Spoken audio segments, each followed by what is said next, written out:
más, parceros? Hoy estamos en un nuevo video para YouTube. Esta vez va a tratar del bike check de mi bicicleta. Ya que yo vendí el Raven, nunca le hice bike check a esa cicla. Entonces sí, vamos a hacerle a la nueva. Espero les guste. Parceros, empezamos con el marco. El marco es un Life Rim 26.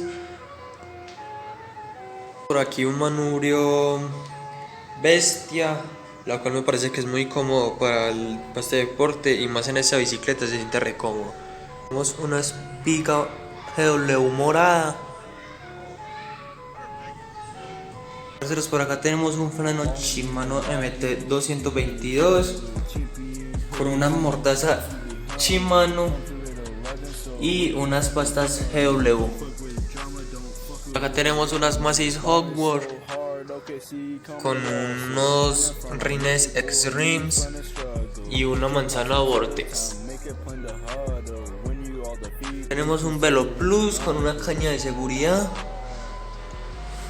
Acá unas bielas On-Trail con un plato GW. Por acá tenemos unos Pex Nemesis, unos pedales BP. Atrás no sé qué marca es esa manzana, ya que la que yo tenía en el Raven se me le partió un tornillo dentro de los que en el disco. Entonces me tocó cambiarla y me tocó poner esto y no sé qué marca es y no dice. En el freno tenemos una cubrelevas morada. Y acá en el cable tenemos un protector de cables morado. El rim de atrás es un Alex Rim de los viejos, con también una Macy's Homeboard.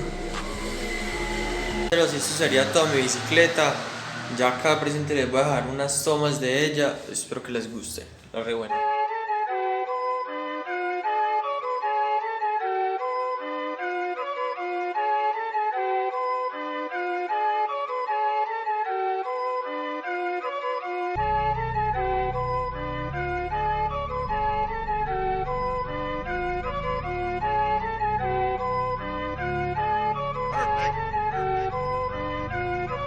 Ballin' in the wild, you know we be in the jungle. Champion hoodies and AirPods, we be humble. Come through at 11 so we can fucking cuddle. Don't fuck with drama, don't fuck with Royal Rumble. Ballin' so hard, OKC, call me Russell. Tryna front on me, boy, you finna struggle. Get your posse to the town, make a plan to huddle. When you all defeat me, please tell your aunts and uncles. Pero se saca el video de hoy, espero les haya gustado. Sea así, no les olvide darle like, comentar, suscribirse y compartirlo si puede.